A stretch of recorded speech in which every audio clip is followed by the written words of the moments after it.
47వ కీర్తన 6వ వచనం నేను చదువుతున్నాను. యెహోవా దీనులను లేవనెత్తువాడు, భక్తిహీనులను ఆయన నేలన కూర్చును. హల్లెలూయా. అంటే భక్తి లేని వాడు, భక్తిహీనులు అంటే ఎవరు? భక్తి లేని వాడు, వేషధారులు. వీళ్ళని దేవుడు ఎంత పైకి పోవాలన్నా కూడా దేవుడు కనిపెట్టి వీళ్ళ కిందకి నేలకు కూడుస్తాడు. వాళ్ళు పైకి పోవాలని కోడి పడిపోతారు.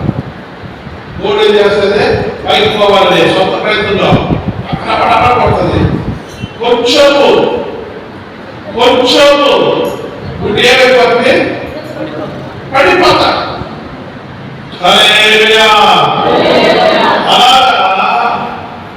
భక్తిహీనుల్ని దేవుడే జ్ఞానం కూరుస్తాడు, దీనులను అలా పైకి లేవనెత్తాడు. కొంతమంది ఒక్క తెలివి పెట్టుకొని పైకి రావాలని చూస్తారు. తెలివి అంతా వండాలని ఉంటుంది. ఆ ఒక్క తెలివిలా సాధించాలని పైకి రావాలనుకుంటారు, కానీ కోడి అప్పుడే పడిపోతారు. అక్కడ కొట్టుకుంటారు. ఆ కొంచెం ముందుకు మీద కోడి పడిపోతారు. పచ్చగా తెలిస్తే ఆకాశం వెళ్ళిపోతుంది. దేవుడు పైకి లేవనెత్తాడు. పటాలి సపట్లో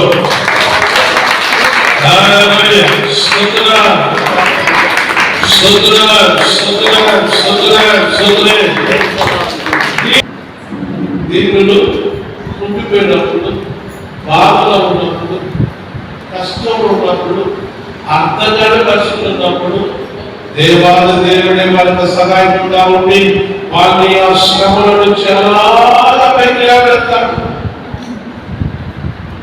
చూడండి, 1 సామెలు 2వ అధ్యాయము 7వ వచనం. 1 సామెలు 2వ అధ్యాయం 7వ వచనం. యెహోవా దారిద్ర్యమును ఐశ్వర్యమును కలుగజేయవాడు, కృంగదీయువాడును లేవనెత్తువాడును ఆయనే. దరిద్రులను అధికారులతో కూర్చుండబెట్టుటకును, మహిమగల సింహాసనమును స్వతంత్రింపజేయుటకును వారిని మంటిలో నుండి ఎత్తువాడు ఆయనే. లేనిగల వారిని పెంట ముక్కు మీద నుండి లేవనెత్తువాడు ఆయనే. చూడండి, ఇక్కడ తెలుసుకోవాలి దేవుడు ఎలా 4 మెట్రికలు ఉన్నాయి. ఫస్ట్, మనుషుడు మట్టితో కలిసిపోయి ఉన్నాడు. మానవుడికి మట్టికి దగ్గర సంబంధం. మనిషి చనిపోతే మట్టిలో కలిసిపోతాడు, మన్ను అయిపోతాడు. ఎందుకంటే మానవుడు మన్ను కనుక మన్నులో కలిసిపోయి సులభంగా కొన్ని సంవత్సరాలకి మానవుడు శరీరం అంతా కుట్టిపోయి అది మట్టి అయిపోతాడు. ఎముకలు కూడా మట్టి అయిపోతాడు. మొత్తం టోటల్గా 3 సార్లు చేసి కొన్ని సంవత్సరాలకి మన్నులో కలిసిపోతాడు. మానవుడు మన్ను. దేవుడు ఇక్కడ అంటున్నాడు, మట్టిలో నుంచి లేపుతాడట. దేవుడు ఏం చేస్తాడట? మట్టిలో నుంచి లేపుతాడు. దేవుడి మన్నైన మనిషిని అలాగా మట్టిలో నుంచి లేపుతున్నాడు. దేవుడు గొప్ప కృప ఏంటంటే ఆయన ఆకాశం నుంచి ఈ భూమికి వచ్చి తన ప్రాణాన్ని దారిపోసి మానవుని అలాగా మట్టిలో నుంచి పైకి లేపుతున్నాడు. కొట్టాలి సభలో, కొట్టాలి.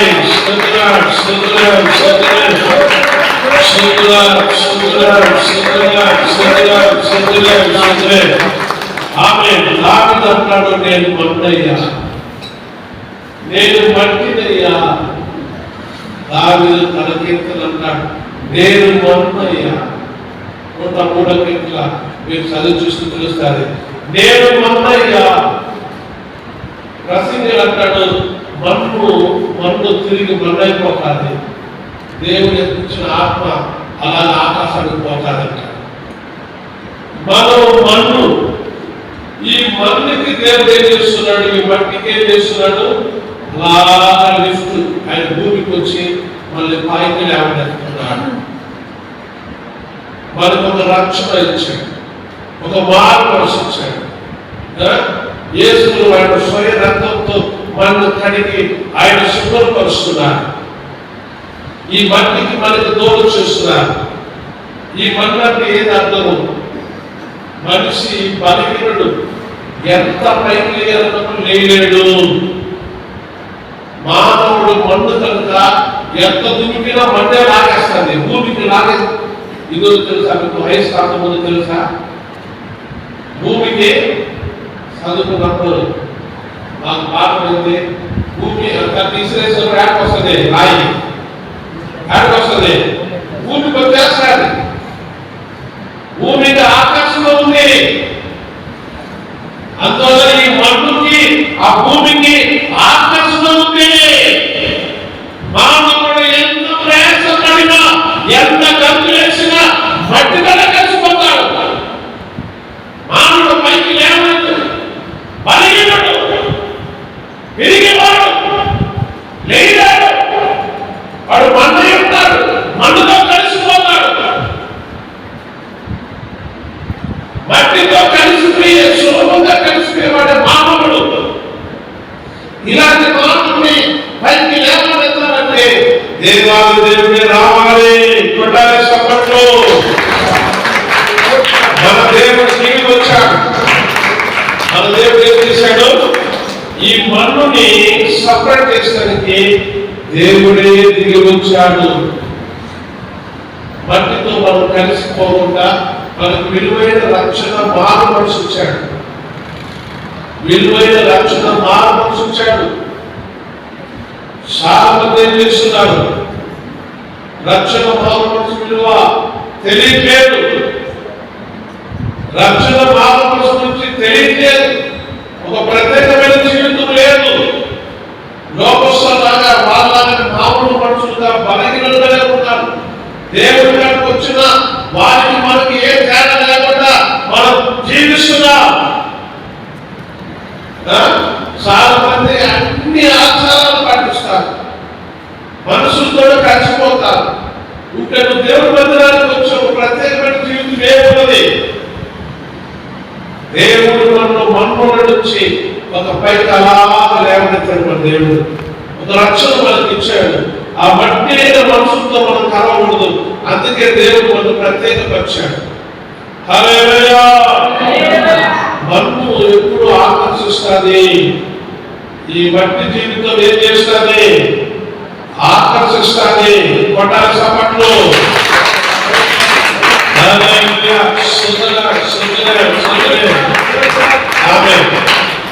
బైబిల్ రాసింది అందమైన సుందరమైన స్త్రీ ఎలాంటిది? బైబిల్ రాసింది పంది ముక్కుకి కమ్మలాంటిదంట. పంది ముక్కు కమ్మ ఏంటిది?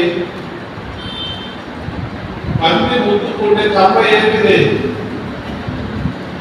పంది ముక్కుకి ఏం కమ్మ ఉంటుంది? కట్టే.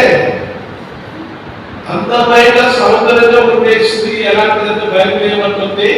అది ఒక పెద్ద బట్టి. అది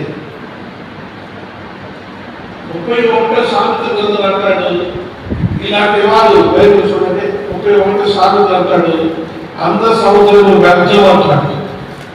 31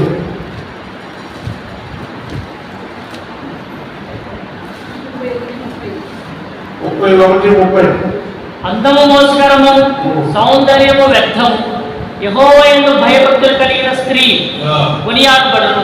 చూడండి, అందము వ్యర్థము,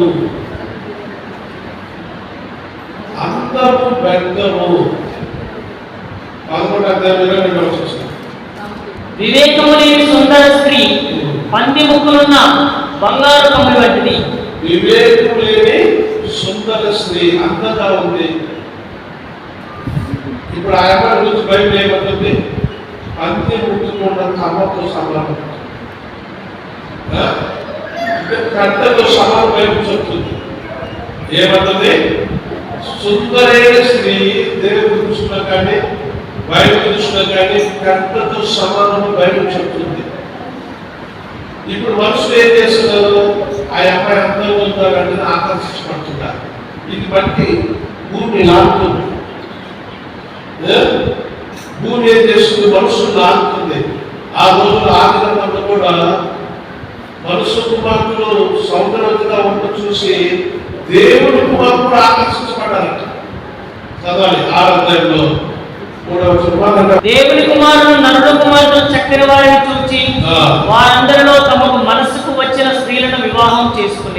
చూడండి, దేవుడి కుమారుడు మనుషు కుమారులు ఎలా ఉన్నారో చక్కదనంగా ఉన్నారంట. ఆకర్షితపడి ఏం చేశారు? వివాహం చేసుకున్నారు. ఇప్పుడు పరిశుద్ధ సంతానం లేదు, సంతానం కూడా మట్టి సంతానం అయిపోయింది, విలువైన సంతానం అని లేదు, బీజం చెడిపోయింది, మామూలు విధులకు లేదు. అందువల్ల దేవుడు జలప్రలయం ద్వారా నోవాహు కాలంలో ప్రపంచాన్ని నాశనం చేసేది ఈ సంతానం వేస్ట్. అందుకే బైబిల్ అంటుంది, మనుషుల్ని భూమి ఆకర్షిస్తుంది, మట్టి ఆకర్షిస్తుంది. హల్లెలూయా, హల్లెలూయా, హల్లెలూయా. ఇప్పుడు అబ్రహాము పనివాడు పిలిచాడు. పనివాడు పిలిచి, నా కొడుకు ఒక మంచి చక్కని ఒక అమ్మాయిని తీసుకురా అని అబ్రహాము పనివాడు చెప్పాడు. ఎలియాజరు చెప్పిన ఊరికి వెళ్ళాడు. ఆ బావి దగ్గరకు వచ్చి మోకాలు వేసాడు, ఒంటిని మోకాలు వేపించాడు. అమ్మా అన్నాడు, ఒంటిని కూడా మోకాలు వేసాడు. అందరు మోకాలు వేసి ప్రార్థన చేశాడు. ప్రభువా, ఈ ఊరు దగ్గరికి మేము వచ్చాము, కొలివే దగ్గరికి వచ్చాము, ఇక్కడ నీళ్ళు తాగేదానికి, నీళ్ళు పట్టుకోపోయేదానికి, నీళ్ళు ఉంచుకోపోయేదానికి స్త్రీలు వస్తారు. మీ యజమాని కుమారుడికి మీరు ఎవరు నియమించారు? మాకు బయటపరచండి. ఏ స్త్రీ అయితే నేను నీళ్ళు తాగదని అని నేను అడుగుతాను, ఆ స్త్రీ నాకు దానం తీర్చాలి. ఈ 10 ఒంటికే దానం తీర్చాలి.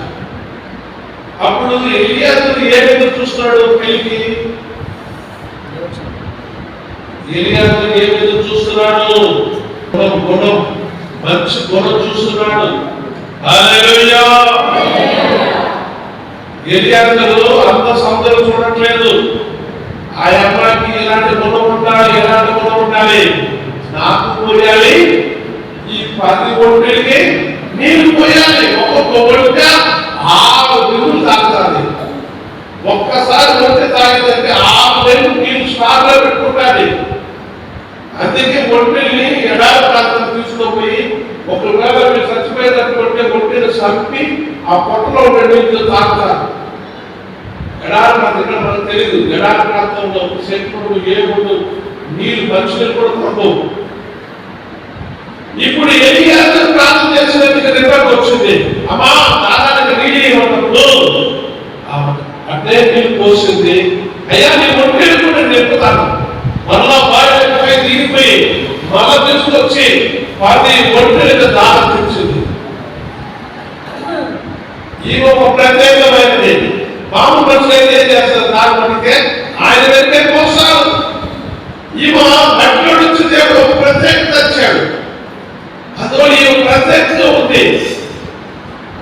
మనం కూడా తెలుసుకోవాలి, మన్నైన మనుషులతో మనం కలిసిపోకూడదు. మనం ప్రత్యేకించబడిన వారిని ఈ లోక అంత సందర్భం చూడకూడదు. ఒక విభాగం ఉన్నప్పుడు గుణాన్ని చూడాలి.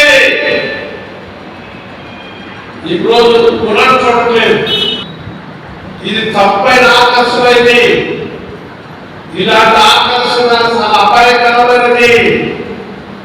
అందువల్ల దేవుడు ఈ లోకంలో మనం ఏ ఆకర్షణ మనకు రాగొట్టేదానికి దేవుడు మట్టిలో నుంచి పైకి లేవనెత్తాడు. విలువైన రక్షణ మనకి ఇచ్చాడు. హల్లెలూయా. తర్వాత కట్టల నుంచి దేవుడు మనం నేర్పే దేవుడు. కట్టె ఏంది? 3:11.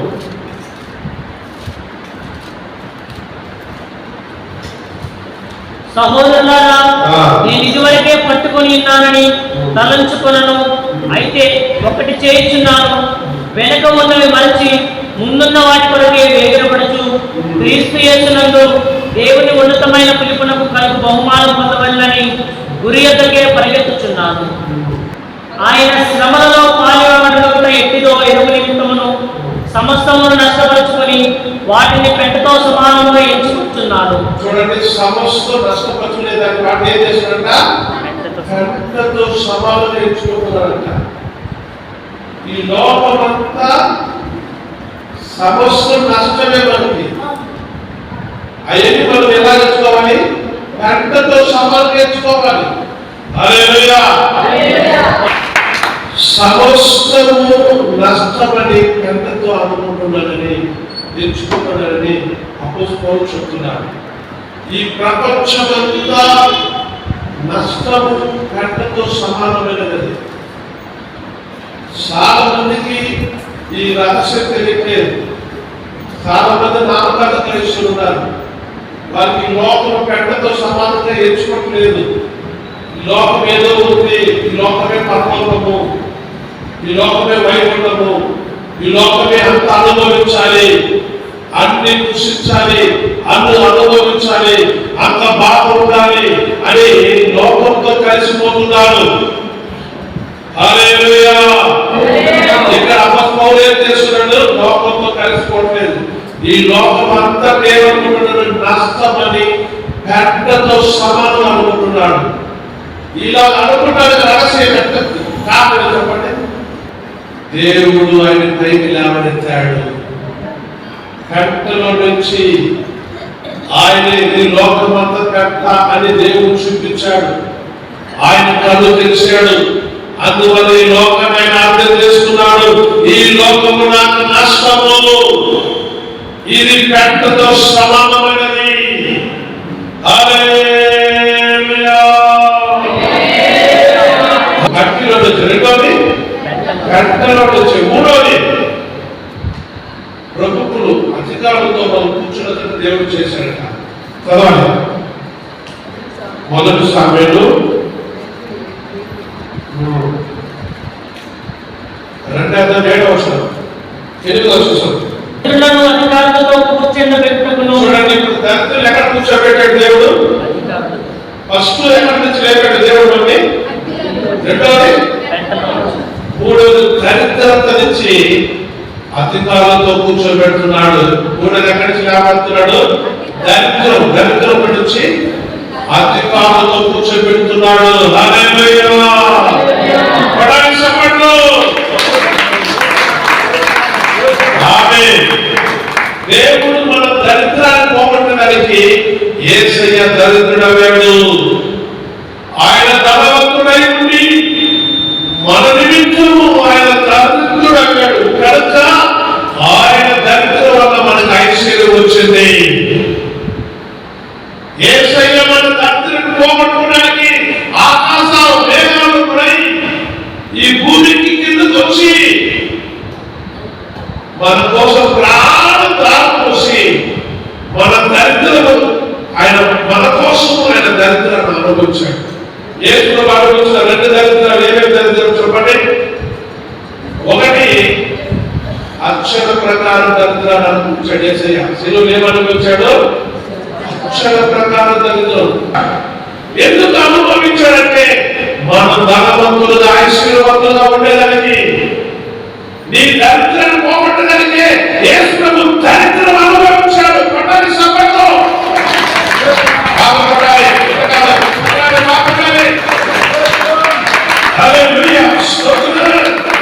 యేసు ప్రభు ఆయన కుటుంబ వస్త్రాలు ఇచ్చేసి అక్షర ప్రకారము దరిద్రాన్ని యేసు ప్రభు అనుభవించాడు. మన యేసు ప్రభు నమ్ముకున్న మనము దరిద్రులుగా ఉండకూడదని యేసు ప్రభు దరిద్రాన్ని అనుభవించాడు.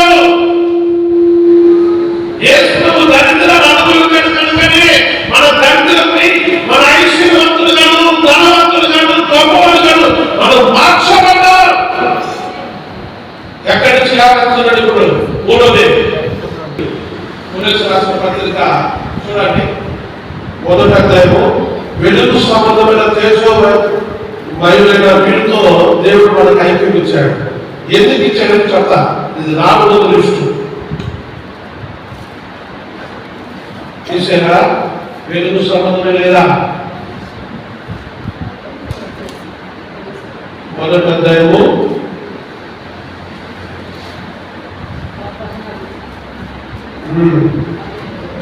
ఆ కుమారుని యందు మనకు విమోచనము అనగా పాప క్షమాపణ కలుగుచున్నది. ఆయన అదృశ్య దేవుని స్వరూపి. ఇక్కడ తేజోమయులైన పరిశుద్ధులతో శాస్త్రంలో పాల్పొందుతున్నప్పుడు మనల్ని పాత్రలుగా చేసి తేజోవాసులైన పరిశుద్ధుల స్వాస్థ్యంలో పాలివారమగుటకు మనలను పాత్రలను చేసిన తండ్రికి మీరు కృతజ్ఞతాస్తుతులు చెల్లింపవలనని దేవుని బతిమాలుచున్నాము. దేవుడితో దేవవాసులైన పరిశుద్ధులతో స్వాస్థ్యం పొందుటకు, అంటే వీళ్ళే ప్రభులు, వీళ్ళే అధికారులు, వీళ్ళతో మనం ఉండటం వల్ల ఏం జరుగుతుంది? నాగమిస్తుంది. పరిశుద్ధుల నుంచి అతి పరిశుద్ధులుగా పరిపూర్ణంగా మనం మార్చి ఎక్కడ తీసుకోబోతాడు? మహిమగల సింహాసనానికి. హల్లెలూయా. కొట్టాలి, చప్పట్లు కొట్టాలి. ఓ చెప్పండి. ప్రభువుతో కూర్చోబెట్టడం అంటే పరిశుద్ధులతో దేవుడు సావాసం ఇచ్చాడు, వాళ్ళతో పాలు మనకి ఇచ్చాడు. ఇక్కడి నుంచి దేవుడు ఎక్కడ తీసుకోబోతాడు చెప్పండి? ఇక్కడ చేస్తాడు. మహిమగల సింహాసనం, సింహాసనం కాదు, మహిమగల సింహాసనం తీసుకోబోతాడు. ఇప్పుడు చదవాలి 1 సాముయేలు 2వ అధ్యాయము 8వ అధికారులతో కూర్చుండబెట్టుటకును మహిమగల సింహాసనమును సంతరింపజేయుటకు కూర్చోబెట్టి అక్కడ తీసుకోబోతున్నాడు. మహిమగల సింహాసనము అదే చెప్పాలి. పరిశుద్ధులతో కూర్చోబెట్టి అక్కడ తీసుకోబోతున్నాడు. దేవుడి సింహాసనం, మహిమగల సింహాసనము అక్కడికి మన అందరం తీసుకోబోతున్నాడు. చెప్పండి, బిల్లుగా కొట్టాలి.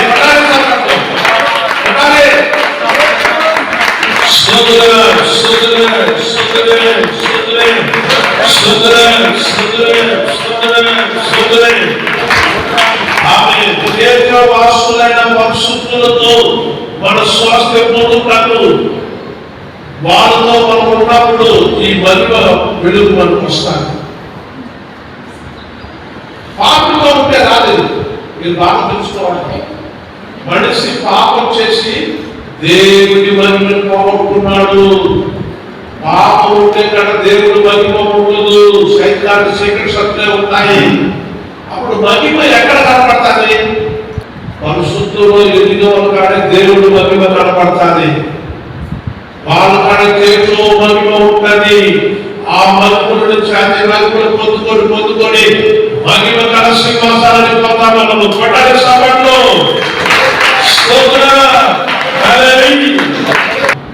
2 కొరింథీ 3వ అధ్యాయము చివరి వాక్యం త్వరగా చదవాలి. 2 కొరింథీ 3వ అధ్యాయము చివరి వాక్యం. 2 కొరింథీ 3వ అధ్యాయము చివరి వాక్యం.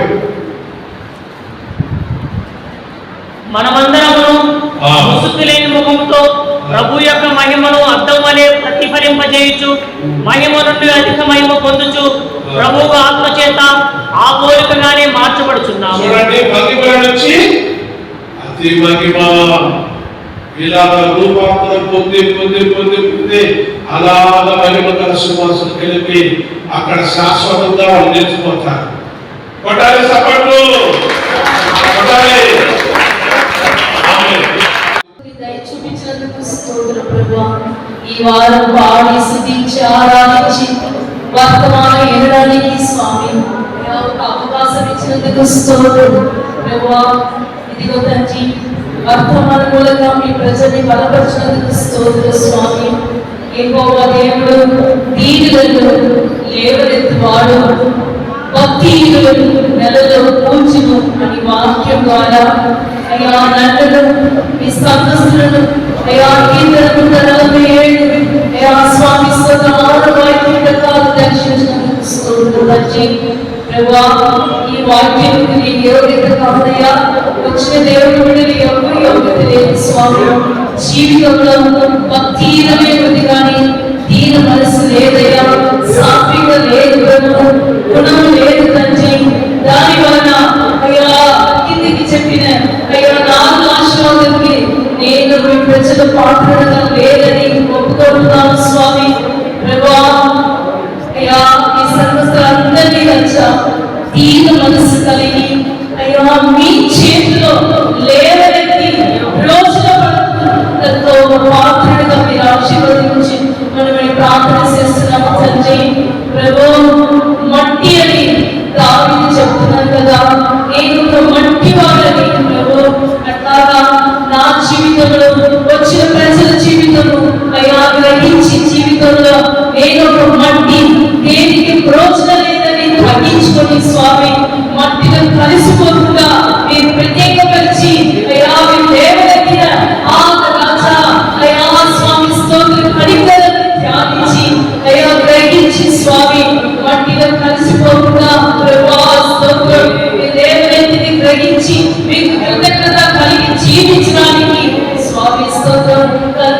చూపించయ్యా, కృప చూపించయ్యా తండ్రి. ఈ మట్టిలో కలిసిపోకుండా ప్రత్యేకమైన జీవితం చేయడానికి మీరు లేవనెత్తమని మీ చేతిలో అప్పగిస్తున్నాము తండ్రి. మాత్రం కాదయ్యా, పెట్ట కుప్పలో అయ్యా నీ లేవనెత్తి అధికారంతో కూర్చోబెట్టే దేవుడు కదా. అవును ప్రభు, ఒక కాలంలో నా జీవితము వచ్చిన దేవుడి జీవితం అంతా పెట్ట కుప్పలాగా ఉండేది తండ్రి. మీ కృపను బట్టి మీరంతా కాచి ప్రాణం పెట్టి ఆ పెట్ట కుప్పలని లేవనెత్తి స్వామి మీరు పెట్టున్నారు కదా, అది మర్చిపోతుంది స్వామి. మళ్ళీ ఈ లోకమైన పెట్ట కుప్పలు కలిసిపోతున్నా ఈ లోకం నుండి అయ్యా వేరుపరిచిన ప్రత్యేకమైన జీవితం చేయడానికి ప్రభు మీరు ఎన్నుకున్నారు. ఆ జీవితం చేయడానికి కృప కావాలి ప్రభు. అయ్యా పెట్ట కుప్పల నుంచి నన్ను లేవనెత్తి మీ ఆరాధన స్వామి మీ మందిరంలో అయ్యా కూర్చోబెట్టున్నారని అయ్యా గ్రహించి మీకు కృతజ్ఞత కలిగి ఉన్నారని ప్రభు. మళ్ళీ ఈ లోకంలో కలిసిపోతున్న కాపాడయ్యా స్తోత్ర స్వామి.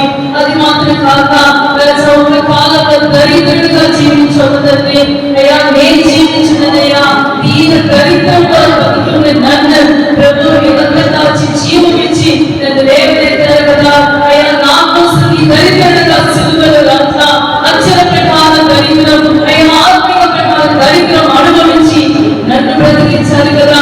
అది మరిచిపోతున్నా ప్రభు స్తోత్రం అయ్యా. మీ సన్నిధిలో రాజా అయ్యా, మీ ఐశ్వర్యంలోనే పథకాలు తండ్రి. ఆ దీన దరిద్రం రాజా నా కోసం తండ్రి అది మర్చిపోతున్నా అయ్యా. ఐశ్వర్యంగా ఆత్మను అక్షర ప్రకారం ఈ భూమిలో దేవుని బిడ్డలని రాజా అయ్యా జీవించడానికి ప్రభు ఆ దరిద్రంలో రాజా విమోచన కలిగించి స్వామి. ఎంతో దేవుని బిడ్డలు అలాంటి దరిద్రంలో ఇంకా ఉంటున్నారయ్యా, విడిపించుకుని ప్రార్థన చేస్తున్నాం తండ్రి. ప్రభు మీ ఐశ్వర్యంలో జీవించాలయ్యా. అది మాత్రం కాదయ్యా, మహిమలో నుంచి దయాతీత మహిమలో ప్రవేశించడానికి పరిశుద్ధ ఐక్యత ఇచ్చినారు తండ్రి. దాంట్లో కలిసి ఆ ఉన్నతమైన తేజ మహిమలో చేరాలని స్వామి మీ దేవులెత్తి పరిశుద్ధతో పెట్టున్నారు రాజా. అది మర్చిపోతున్నా పరిశుద్ధ ఐక్యంలో ఉంచి అది పరిశుద్ధతో రాజా మహిమలో అతి మహిమలో ప్రవేశించడానికి మీ రాజ్యంలో మీతో కలిసి కలచడానికి స్వామి మీ దేవులెత్తి పెట్టున్నారు. అది మర్చిపోతున్నా స్వామి స్తోత్రం. దాంట్లో రాజా పాలు పవిత్రంలో ఉన్నతమైన మహిమలో ప్రవేశించడానికి సిద్ధపరచు మహిమపరచు స్వామి. ఈ భూమిలో మహిమగా ప్రకాశించి ఉన్నతమైన అతి మహిమలో ప్రవేశించడానికి నన్ను మీ మందిరంలో దేవుడి బిడ్డలను సిద్ధపరిచి నడిపించు స్వామి. ఈ రోజు వచ్చిన దేవుడి బిడ్డలు ఈ వారం అంతటా దీన మనసు కలిగి ఈ 4 ఆశీర్వాదాలు వారి జీవితంలో ఉండాలి ప్రభు. వారి కుటుంబంలో తండ్రి వ్యక్తిగత జీవితంలో అనుభవించాలి ప్రభు. అయ్యా మందిరంలో లాంటి ఆశీర్వాదాలు మీరే ఆశీర్వదించి మహిమపరచు స్వామి. రాలేని బిడ్డలందరికీ ఈ ఆశీర్వాదం కోరుకుంటున్నారు కాబట్టి వాళ్ళందరికీ హెచ్చరించి ఈ ఆశీర్వాదం పాత్రలుగా మార్చు స్వామి. మీరు ఆగ్రహాన్ని సిద్ధపరచు స్వామి. ఏ స్వామి అడిగి వేడి వచ్చినాం తండ్రి. ఆమేన్.